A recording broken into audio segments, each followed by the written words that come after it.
Plot पे चर्चा YouTube channel में आपका स्वागत है। आज हम एक मजेदार एक्शन कॉमेडी और crime drama movie tower heist की कहानी लेकर आए हैं। कहानी की शुरुआत होती है जॉश से, जो न्यूयॉर्क सिटी के एक आलीशान स्काईस्क्रेपर द टावर का बिल्डिंग मैनेजर है। एक आम दिन की तरह काम पर जाते समय उसकी मुलाकात होती है स्लाइड से, एक चालाक, सख्त और सीधे साधे अंदाज में धमकी देने वाले बंदे से। स्लाइड जॉश को दो टूक चेतावनी देता है कि वो उसकी राह में न आए, वरना उसे नतीजा भुगतना पड़ेगा। इस टावर में रहने वाले सबसे खास लोगों में से एक है आर्थर शॉ, एक बिलियनर जिसने वॉल स्ट्रीट पर अपना भाग्य बनाया है और अब इस बिल्डिंग के पेंट हाउस में आराम से रहते हैं। जब जॉश काम पर पहुंचता है तो देखता है कि डोरमैन लेस्टर आर्थर को उनकी कार तक छोड़ने जा रहा है। आर्थर मुस्कुराते हुए बताता है कि वह एक होटल शुरू करने वाला है और मजाक में कहता है कि उसे लेस्टर और जॉश इतने पसंद हैं कि वह उन्हें अपने नए बिजनेस में ले जा सकता है। काम पर जुटने से पहले ही general manager mister Simmons Josh को याद दिलाते हैं कि उन्होंने कॉन्सियर्ज डेस्क पर चार्ली को नहीं देखा है और उम्मीद करते हैं कि जॉश उसे अगले 3 मिनट में ढूंढ निकाले। थोड़ी देर बाद जॉश की मुलाकात ओडेसा से होती है, जो उसे बताती है कि उसे बाद में उसकी मदद चाहिए होगी। फिर जॉश मिस लिवानको से मिलकर हल्के फुल्के अंदाज में कहता है कि वो बार एग्जाम की पढ़ाई लंच ब्रेक में करे ताकि बाकी काम में ध्यान दे सके। तभी अचानक फोन की घंटी बजती है और जॉश देखता है कि एक नया बंदा माफी मांग रहा है। साइमन बताते हैं कि ये एनरिके है, उनका नया एलिवेटर ऑपरेटर, और कहते हैं कि जॉश उसे एक मौका दे। जॉश उसे समझाता है कि यहाँ के अपार्टमेंट्स की कीमत औसतन $5.6 करोड़ है। न्यूयॉर्क का सबसे शानदार दृश्य यहाँ से दिखता है और टॉप नॉच सिक्योरिटी है। उनकी जिम्मेदारी है कि वे हर पल निवासियों को वीआईपी ट्रीटमेंट दें, इसलिए यहाँ फोन पर बातें करने की इजाजत नहीं है। जॉश ने यह भी साफ किया कि टावर में कोई टिप्स नहीं ली जाती बिना किसी अपवाद के।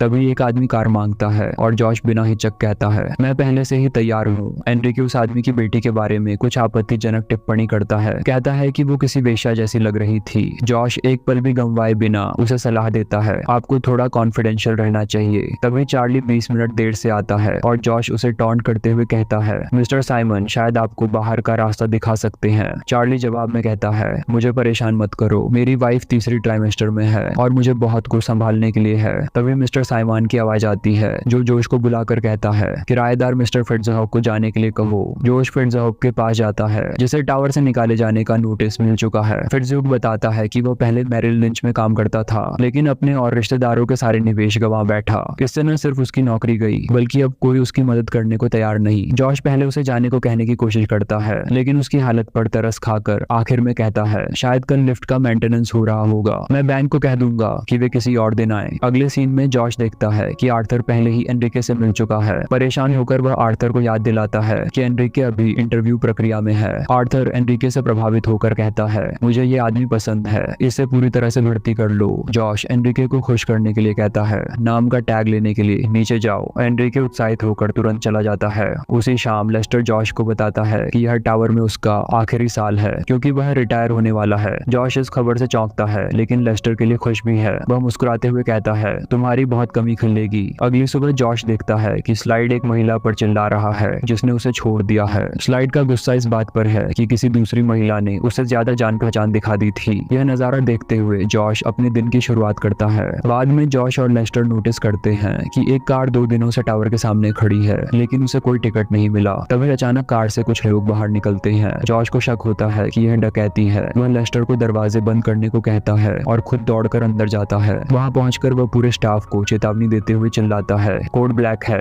एक महिला घबराते हुए पूछती है, कोड ब्लैक का मतलब क्या है? जॉश झुंझलाते हुए जवाब देता है, आप सीरियस हैं? इस बीच वे किडनैपर्स को नहीं देख पा रहे। तभी अचानक वे देखते हैं कि आर्थर का किडनैप हो रहा है। जॉश दोबारा चिल्लाता है, यह कोड ब्लैक है, लेकिन बाकी लोग अब भी इसका मतलब पूछने में लगे हैं। जॉश तुरंत किडनैपर्स के पीछे भागता है, सड़कों पर चिल्लाते हुए, रुको। तभी एक महिला उसे रोककर कहती है, हिलो मत। अगले ही पल एक ट्रक तेजी से जॉश के बेहद करीब से गुजरता है। जॉश किसी तरह अपनी जान बचाता है और महिला को बताने की कोशिश करता है आर्थर का किडनैपिंग हुआ है, वह विक्टिम है। लेकिन महिला, जो खुद FBI एजेंट क्लियर है, उसे चौंकाते हुए कहती है वह भागने की कोशिश कर रहा था। जोश के लिए स्थिति और उलझ जाती है। अगले दृश्य में मीडिया रिपोर्ट करते हैं कि आर्थर एक बड़े धोखाधड़ी मामले में फंसा हुआ है। सरकार ने उसकी सारी संपत्तियां तुरंत फ्रीज करने का आदेश दिया है। जोश अपने स्टाफ से माफी मांगते हुए कहता है, आर्थर टावर के बोर्ड का हिस्सा था। कुछ साल पहले उसे हमारी पेंशन को 3 गुना करने की जिम्मेदारी दी गई थी, लेकिन अब यह साफ हो गया है कि जिसने भी उसमें निवेश किया सब धोखा खा गए और सब कुछ शायद खो चुका है। यह सुनकर स्टाफ भड़क उठता है। वे गुस्से में पूछते हैं, आर्थर को पेंशन का पैसा संभालने के लिए किसने कहा था? जॉश भारी दिल से कबूल करता बताता है मैंने। वे फिर पूछते हैं क्या आर्थर ने तुम्हारा पैसा भी लिया? जॉश धीरे से कहता है हाँ लिया। इसके बाद खबर आती है कि आर्थर को $10 मिलियन की जमानत पर रिहा कर दिया गया है, लेकिन वह अपने पेंट हाउस अपार्टमेंट में हाउस रेस्टोरेंट में रहेगा। एजेंट क्लेयर पेंट हाउस की तरफ इशारा करते हुए कहती है यह अब एक हाई सिक्योरिटी जेल है। FBI ने पूरी मंजिल का नियंत्रण अपने हाथ में ले लिया है और आर्थर का अभेद्य पेंट हाउस अब उसकी कैद बन चुका है। एक महिला उत्सुकता से पूछती है यह क्या है? आर्थर गर्व से जवाब देता है यह 1963 की फेरारी 285 GT लुसो है जो पहले स्टीव मैकविन के पास थी। मैंने इसे 1 करोड़ में खरीदा था, लेकिन इसे 10 करोड़ से कम में कभी नहीं बेचूंगा। वह यह भी बताता है कि इसे टावर तक लाने के लिए अलग किया गया और फिर से मॉन्टाज किया गया। जाने से पहले आर्थर जॉश से कहता है कि वह उसके लिए खाना लाए जबकि वह पेंट हाउस में बंद है। साथ ही वह टिप देने की कोशिश करता है। जॉश शांत स्वर में याद दिलाता है टावर में टिप नहीं ली जाती। बाद में जॉश एजेंट क्लेयर से पूछता है क्या हमें कभी पैसे वापस मिलेंगे या आर्थर वाकई दोषी है? क्लेयर असमंजस में कहती है मुझे नहीं पता और शायद किसी को पैसे वापस न मिले। जॉश चिंतित होकर कहता है मैं अपने स्टाफ से क्या कहूँ, वे सब घबराए हुए हैं। क्लेयर सीधा जवाब देती है उन्हें सच बताओ कि आर्थर दोषी है।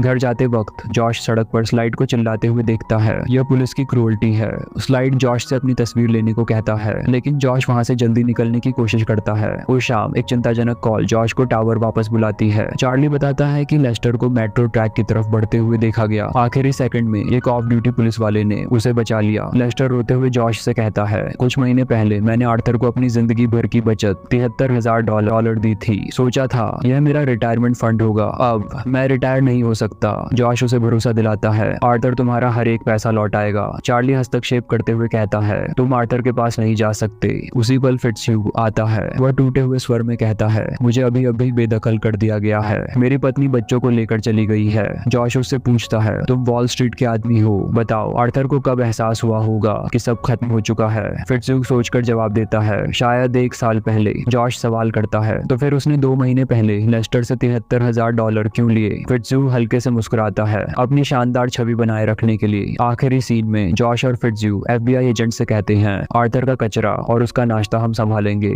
टावर में साजिश और भरोसे की जंग अब और गहराने लगती है। जॉश आर्थर से पूछता है तुमने लेस्टर का पैसा क्यों लिया? आर्थर ठंडे स्वर में जवाब देता है यह एक एहसान था, उसकी राशि को निवेश करने की कोशिश कर रहा था। तभी चार्ली गुस्से में कहता है लेस्टर ने मेट्रो ट्रेन के सामने कूदने की कोशिश की थी। यह सुनते ही जॉश गुस्से में एक गोल्फ क्लब उठाता है। आर्थर उसे शांत करने की कोशिश करते हुए कहता है ऐसा कुछ मत करो जिसे तुम पलट न सको। जॉश उसकी बात को अनसुना करते हुए पूछता है क्या तुम्हें इससे कोई फर्क पड़ता है? आर्थर थोड़ी हिचकिचाहट के बाद कहता है हाँ मुझे फर्क पड़ता है, मुझे बुरा लग रहा है। जॉश पलटकर जवाब देता है अगर तुम्हें वाकई फर्क पड़ता तो तुमने अब तक नहीं पूछा होता कि लेस्टर जिंदा है या मर गया। वह गुस्से में आर्थर की महंगी कार पर गोल्फ क्लब से वार करता है। आर्थर चिल्लाता है यह कार अमूल्य है। जॉश तंज कसते हुए कहता है ब्यूरमैन की तरह नहीं जिन्हें तुम हर बार बदल सकते हो। जॉश एक आखिरी वार करता है फिर शांत होकर कहता है और वहां से निकल जाता है। अगले दृश्य में मिस्टर सिमंस जॉश और बाकी कर्मचारियों को बताते हैं चाहे आर्थर ने कितना भी चुराया हो इससे कोई फर्क नहीं पड़ता, तुमने लाइन पार की है, अब तुम सब अपनी नौकरी से हाथ धो चुके हो। जॉश कहता है यह मेरी गलती थी, मुझे निकालो, दूसरों को नहीं। लेकिन मिस्टर सिमंस उसकी बात सुनने से इनकार कर देते हैं। टावर से बाहर निकलते वक्त जॉश मिस लेवेनको को उसके बार एग्जाम के लिए शुभकामनाएं देता है और बाकी कर्मचारियों से विदा लेता है।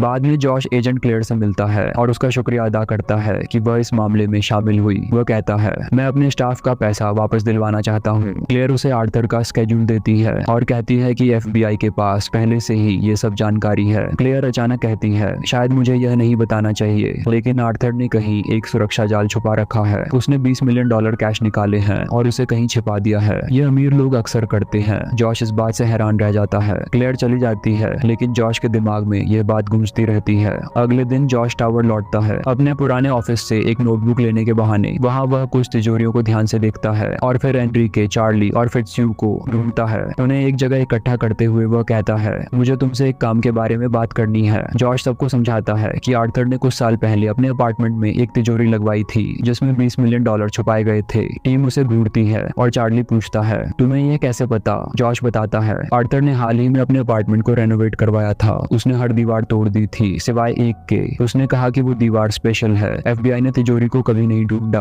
क्योंकि यह दीवार के अंदर छुपी हुई होनी चाहिए। एनरिके और फिट्जह्यू उत्साहित होकर तुरंत मदद करने को तैयार हो जाते हैं, लेकिन चार्ली थोड़ा घबराता है। हम चोर नहीं हैं, हमें चुराना आता भी नहीं। जॉश शांत स्वर में जवाब देता है मुझे पता है, लेकिन मैं किसी को जानता हूँ जो यह काम जानता है। अगले दृश्य में स्लाइड को जेल से रिहा किया जा रहा है। जॉश उसे लेने के लिए आता है, लेकिन स्लाइड अपनी बेपरवाह और आक्रामक अंदाज में गाड़ी की रफ्तार बढ़ा देता है। वह खिड़की से झांक कर चिल्लाता है, तुम कौन हो और मुझसे क्या चाहते हो? जॉश उसे कनेक्ट करने की कोशिश करता है। हम हर सुबह बात करते थे, याद है? मुझे तुम्हारी मदद चाहिए। स्लाइड हंसकर कहता है, मदद? मैं तुम्हें जानता तक नहीं, क्यों मदद करूं? जॉश थोड़ा झिझकते हुए कहता है, हम दोनों मिसेस सॉल्सबर्ग की डेकेयर में जाते थे। याद है वो दिन जब किसी ने तुम्हारा इनहेलर चुरा लिया था और तुम सांस नहीं ले पा रहे थे? स्लाइड अचानक रुककर मुस्कुराता है, ओह, तुम ही वो सीजर बॉय हो जो मुंह से झाग निकालने लगता था। जॉश पलटकर जवाब देता है, वो अस्थमा था। लेकिन स्लाइड मजाक उड़ाते हुए कहता है, नहीं भाई, वो पक्का सीजर था। दोनों हंसी मजाक के बीच अपनी पुरानी दोस्ती की बातों में उलझ जाते हैं। फिर जॉश असली मुद्दे पर आता है, मैं तुम्हें $20 मिलियन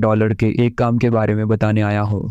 स्लाइड रुचि दिखाता है और जॉश के साथ योजना बनाने के लिए तैयार हो जाता है। अगली मुलाकात में जॉश बाकी टीम को स्लाइड से मिलवाता है। वह कहता है, यह स्लाइड है, इसे कई बार गिरफ्तार किया गया है, चोरी और प्लानिंग में इसका कोई जवाब नहीं, यह इस काम के लिए बिल्कुल सही इंसान है। स्लाइड टीम को सिखाता है, लूटपाट के दौरान हालात तेजी से बदल सकते हैं, तुम्हें सही वक्त पर सही फैसला लेना होगा। तिजोरी तक पहुंचने के लिए हमें बिल्कुल समय पर कदम उठाने होंगे। फिट्जयू, जो अभी भी घबराया हुआ है, पूछता है, और रीटा कौन है? स्लाइड मुस्कुराते हुए जवाब देता है, रीटा, वो मेरी गन का नाम है। इसके बाद जॉश बताता है कि वे टावर की सुरक्षा, कैमरास और गार्ड से कैसे बचेंगे। वह सबको काम के दौरान शांत और सतर्क रहने की सलाह देता है। एक दिन टीम लंच ब्रेक के दौरान टावर की सुरक्षा का निरीक्षण करती है। फिट्जयू कहता है, हम इस सब का खर्च कैसे उठा पाएंगे? स्लाइड जवाब देता है, ऑर्डर जो चाहो कर लो, मेरे पास हमेशा प्लान भी होता है। वह पास में पड़ा प्लास्टिक बैग उठाता है जिसमें बचा हुआ खाना है और मजाक में कहता है, लंच मेरा है। जॉश बताता है कि एनरिके लिफ्ट को ओवरराइड्स करेगा जिससे वे सीधे पेंट हाउस तक पहुंच पाएंगे। जैसे ही टीम पेंट हाउस में घुसने की योजना बना रही होती है, अचानक दरवाजे पर दस्तक होती है। एजेंट क्लेयर आ गई है। सब घबराकर छिप जाते हैं। जो दरवाजा खोलता है और क्लेयर उसे बताती है कि जज अगले हफ्ते आर्थर के खिलाफ केस खारिज कर सकता है। वह बताती है कि आर्थर जज को धमकी दे रहा है कि अगर उसके खिलाफ फेरारी का आरोप हटाया जाए तो वह माफी मांग लेगा। बाद में आर्थर जॉश को शतरंज के इतिहास की एक महत्वपूर्ण चाल के बारे में बताता है। वह कहता है, 1912 में फ्रैंक नामक एक खिलाड़ी लेविट्स्की के खिलाफ खेल रहा था। वह हारने की कगार पर था, लेकिन उसने अपनी रानी को जानबूझकर बलिदान कर दिया। यह चाल इतनी चौंकाने वाली थी कि 2 मूव्स बाद फ्रैंक ने मैच जीत लिया। जॉश माफी मांगता है और आर्थर व्यंग्यात्मक अंदाज में कहता है,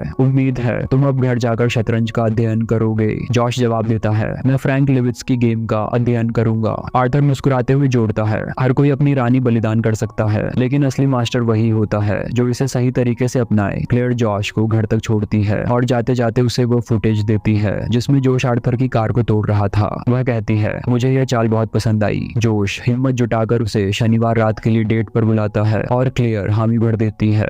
जब जोश अंदर आता है तो बाकी टीम गुस्से में होती है। वे परेशान होकर पूछते हैं, तुम FBI एजेंट को डेट कर रहे हो, क्या तुम्हें अंदाजा है कि यह कितना बड़ा खतरा है? स्लाइड बातचीत के बीच गंभीर होकर कहता है, हमारे पास एक बड़ी समस्या है, मैंने कभी ऐसी तिजोरी नहीं खोली। क्या किसी को किसी ऐसे व्यक्ति का पता है जो तिजोरी खोलने में माहिर हो? जॉश को एक आइडिया आता है। वह ओडेसा को बुलाता है जो टावर में काम करती है। वह उसे याद दिलाता है कि जब उसने उसे नौकरी पर रखा था उसने बताया था कि उसके पिता तिजोरी खोलने वाले थे। जॉश पूछता है, क्या तुम तिजोरी खोल सकती हो? ओडेसा जवाब देती है, यह इस पर निर्भर करता है। जब टीम उसे आर्थर की तिजोरी की एक प्रति दिखाती है तो वह कहती है, यह तिजोरी काफी जटिल है, मुझे इसे खोलने में करीब 15 मिनट लगेंगे। टीम उसे तिजोरी खोलने का तरीका सिखाने को कहती है। ओडेसा उन्हें सिखाती है कि सबसे पहले तिजोरी के प्रवेश बिंदु को उंगलियों से महसूस करना पड़ता है। स्लाइड उसकी बातें ध्यान से सुनता है और सीखने की कोशिश करता है। इसी दौरान ओडेसा मजाक में पूछती है, क्या तुम शादीशुदा हो? अगले दिन जॉश और फिट्जयू चार्ली को टावर में जाते हुए देखते हैं। बाद में जॉश उसे रोकता है और पूछता है कि वह वहाँ क्या कर रहा है। चार्ली बताता है, मिस्टर सिमंस ने मुझे फिर से नौकरी पर रख लिया है, अब मैं इमारत का नया मैनेजर हूँ। चार्ली गंभीरता से चेतावनी देता है, तुम लोग अपनी योजना छोड़ दो, अगर तुमने टावर के पास भी आने की कोशिश की तो मैं तुम्हें रोक दूंगा। मुझे अपने परिवार के लिए ये नौकरी चाहिए। इस बीच क्लेयर को सूचित किया जाता है कि आर्थर की कोर्ट डेट थैंक्सगिविंग पर शिफ्ट कर दी गई है और वह जॉश और उसकी टीम के खिलाफ आरोप लगाने वाला है, चाहे जॉश ने माफी मांगी हो या नहीं। क्लेयर जॉश को कॉल करती है और बताती है, आर्थर अब आरोप लगाने की तैयारी कर रहा है, वह तुम्हें वीकेंड से पहले जेल में डलवा देगा। जोश जवाब में हंसते हुए कहता है, तो इसका मतलब है हमारी डेट कैंसल्ड हो गई। जॉश खुश होकर कहता है कि उनकी योजना अब तक काम कर रही है। थैंक्सगिविंग का दिन आता है और जॉश एनरिके को चार्ली की पत्नी का फोन चुराने का काम देता है। चार्ली चार्ली की पत्नी ट्रेन से अपने अंकल के घर जा रही है और एनरिके उसे ट्रैक कर फोन चुरा लाता है। इसी बीच आर्थर को उसके पेंट हाउस से कोर्ट हाउस ले जाने की तैयारी होती है। जब एनरिके फोन लेकर वापस आता है, जॉश देखता है कि स्लाइड ने उसका सूट चुरा लिया है और अब सीधे टावर की ओर जा रहा है।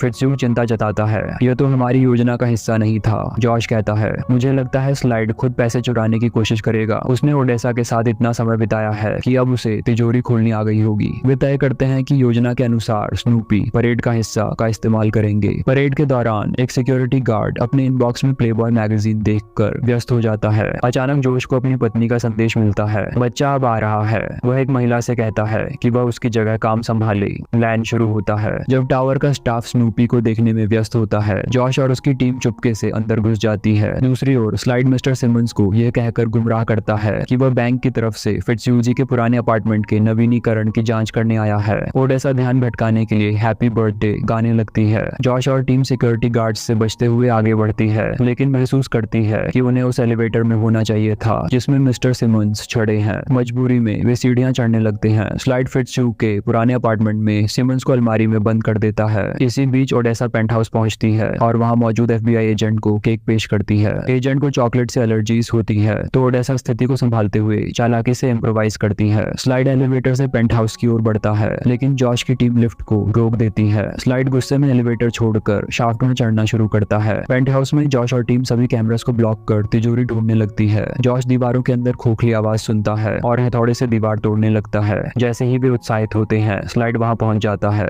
स्लाइड जॉश को दीवार से हटने को कहता है, लेकिन जॉश मना कर देता है। दोनों के बीच बहस और गालियों का आदान प्रदान होता है। अचानक ओडेसा बंदूक लेकर वहां पहुंचती है और चिल्लाती है, सभी अपने हथियार नीचे करो। फिट्जयूग स्लाइड की बंदूक छीन लेता है और गुस्से में उग्र हो जाता है। ओडेसा स्थिति को शांत करने के लिए अपनी चालाकी दिखाती है। कोर्ट हाउस में आर्थर तय करने की कोशिश कर रहा है कि वह क्लेयर के बैजेस के खिलाफ आरोप लगाए या नहीं। तभी उन्हें खबर मिलती है कि कोर्ट हाउस आज बंद है और कोई जज नहीं आएगा। आर्थर और उसकी टीम जल्दी से कार में वापस लौटती है। दूसरी ओर चार्ली टावर लौटता है और सिक्योरिटी से पूछता है, क्या आपने जॉश को देखा है? लेकिन कोई उसे देखता हुआ नहीं मिला। तिजोरी को खोलने पर वे पाते हैं कि वह पूरी तरह से खाली है। स्लाइड गुस्से में कहता है कि वह अब यहाँ से बाहर जाएगा और अपनी बंदूक वापस लेने की कोशिश करता है, जिससे एक गोली चलती है जो कार को लग जाती है। जॉश ऊपर जाता है और जांच करता है, जहां उसे पेंट के नीचे छिपा हुआ सोना दिखाई देता है। जॉश उत्साहित होकर कहता है कि पूरी कार सोने से बनी हुई है। फिट्जयूग बाजार में इसका एस्टिमेटेड वैल्यू निकालने लगता है और कहता है इसका मूल्य करीब $45 मिलियन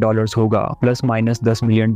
वे इस सोने को बाहर निकालने के तरीके पर चर्चा करने लगते हैं। तभी जॉश के दिमाग में एक आइडिया आता है। एनरिके छत पर दौड़ता है ताकि वह विंडो मेंटेनेंस के लिए क्रेन को नीचे ला सके। टीम एक ग्लास पैनल उठाकर कार को बाहर खींचने की तैयारी करती है। फिट्जयूग हैरान होकर कहता है, यह पागलपन है। इसी दौरान क्लेयर आर्थर से कहती है कि उसे लगता है कि कोई ना कोई उसे लूटने की कोशिश कर रहा है, क्योंकि कोई ना कोई उसे पेंट हाउस से बाहर निकालने की योजना बना रहा है। जॉश और टीम कार को एलिवेटर से जोड़कर उसे खिड़की से बाहर धकेल देते हैं। एनरिके क्रेन की मदद से कार को नीचे उतारता है, जहां फिट्जयूग पहले से इंतजार कर रहा होता है। अचानक FBI एजेंट जाग जाता है। जॉश फिट्जयूग से कहता है, कार को खींचो, लेकिन फिट्जयूग संकोच करता है और कहता है कि वह अब घर जाना चाहता है। वे नीचे जाने की योजना बनाते हैं। फिट्जयूग कार तक पहुंचने में सफल होता है, लेकिन फिर वह फ्लोर से संपर्क खो बैठता है और मदद के लिए चिल्लाता है। जॉश उसे बताता है कि उसकी एकमात्र उम्मीद रोप पकड़कर वापस चढ़ने की है। वह कोशिश करता है, लेकिन पकड़ खो देता है। सौभाग्य से चार्ली उसे पकड़ लेता है, जो उन्हें ढूंढता हुआ आया था। जॉश और स्लाइड कार में चढ़ने लगते हैं और उन्हें ख्याल आता है कि अगर वे कार को और पास स्विंग कर सकते हैं तो वे इसे हुक कर सकते हैं। इसी बीच एजेंट्स एक सड़क स्टॉप पर पहुंचते हैं, जहां एक पुलिसकर्मी उन्हें बताता है कि उन्हें पूरा पार्ट घेर कर जाना पड़ेगा। एनरिके जल्दी से कार को नीचे लाता है और वे उसे अंदर खींचने में सफल होते हैं, लेकिन चार्ली गुस्से में आकर जॉश से कहता है, तुमने सिर्फ एक कार चुराने के लिए मेरी जिंदगी बर्बाद कर दी। जॉश और उसकी टीम उसे बताते हैं कि यह सोने से बनी हुई कार है और इसका मूल्य $45 मिलियन है, जिससे चार्ली का रुख बदल जाता है। अब वे सोचने लगते हैं कि कार को एलिवेटर में कैसे लाया जाए। चार्ली कहता है, इसमें दो नहीं हो सकते, और एनरिके दौड़कर एलिवेटर को नीचे लाने की कोशिश करता है। जॉश कार के अंदर एक खाता पाता है। तभी अचानक एक बूढ़ी महिला बाहर आती है और चार्ली से कहती है, अपने डेस्क पर रखे कुत्ते के लिए कुछ ट्रीट्स दे दो, जिसे चार्ली ने देने का वादा किया था। वे कार को एलिवेटर में रोल करते हैं और इस बीच बाहर क्लेयर एजेंट्स के साथ टावर में लौटने के लिए निकल पड़ती है। वे एलिवेटर में कार को संतुलित करते हुए लिफ्ट को ऊपर ले जाते हैं। ठीक उसी समय एनरिके कहता है कि सिक्योरिटी ने उसे ओवररूल कर दिया है और एलिवेटर नीचे जाने लगती है। अंत में वे लॉबी तक पहुंचते हैं और एजेंट्स लिफ्ट में चढ़ते हैं। जैसे ही लिफ्ट ऊपर जाती है, वे देख सकते हैं कि कार मुश्किल से फिट हो रही है, लेकिन वे भाग्यशाली होते हैं। एजेंट्स लिफ्ट से बाहर निकलते हैं और जॉश और टीम राहत की सांस लेते हैं। जॉश स्लाइड से पूछता है, तुमने ट्रक कहाँ छोड़ा?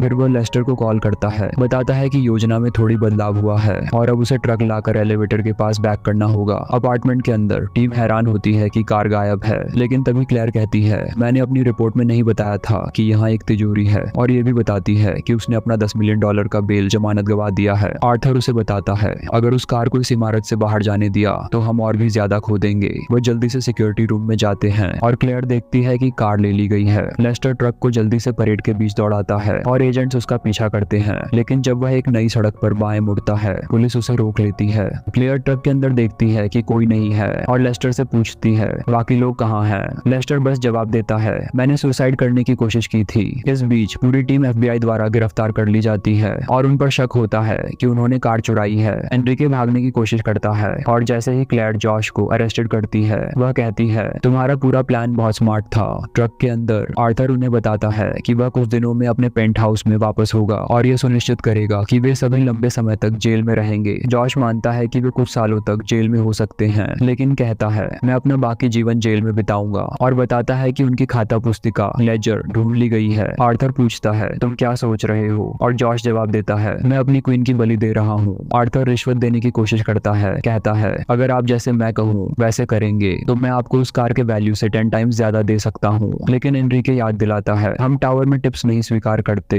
और जॉश जवाब देता है, चेकमेट। इस बीच मिस्टर सिमंस मदद के लिए चिल्लाते हैं। FBI में मिस लेविन को अचानक आती है और कहती है कि वह सभी आरोपियों का रिप्रेजेंट करेंगी। वह बताती है कि उन्होंने 3 दिन पहले बार पास किया और तुरंत सभी आरोपियों की रिहाई की मांग करती है। साथ ही खाता पुस्तिका लेजर निकालते हुए कहती है कि इसमें आर्थर के हाथ से लिखे नोट्स हैं जो उसकी धोखाधड़ी व्यापारिक प्रथाओं का विवरण देते हैं। वह कहती है, हम यह आपको तभी देंगे जब आप उन्हें छोड़ देंगे। अधिकारी कहता है कि वह सभी को छोड़ देगा, लेकिन जॉश को नहीं, उसे 2 साल की सजा होगी, और वे इस पर सहमत हो जाते हैं। इसके बाद स्लाइड कहता है, चलो ये करते हैं, और ओडेसा खुशी से हालेलुया चिल्लाती है। कहीं दूर चार्ली अपनी पत्नी और बच्चे के साथ है, और दूसरी ओर आर्थर का स्वागत उसके नए पेंट हाउस में किया जाता है। कुछ दिनों बाद टावर के कर्मचारियों को पैकेज मिलते हैं, और जब वे इन्हें खोलते हैं तो वे हैरान और खुश होते हैं, क्योंकि वे कार के हिस्से पाते हैं जो पूरी तरह से ठोस सोने से बनी होती है, और आखिरकार कहीं और जॉश के चेहरे पर एक मुस्कान होती है। यह था आज का एक्सप्लेनेशन। मुझे उम्मीद है कि आपको इस एक्साइटिंग स्टोरी का आनंद आया होगा, और अधिक शानदार मूवी समरी के लिए लाइक, कमेंट और प्लॉट पे चर्चा इस चैनल को सब्सक्राइब करना न भूलें। हमेशा खुश रहिए और देखते रहिए। मिलते हैं अगली वीडियो में।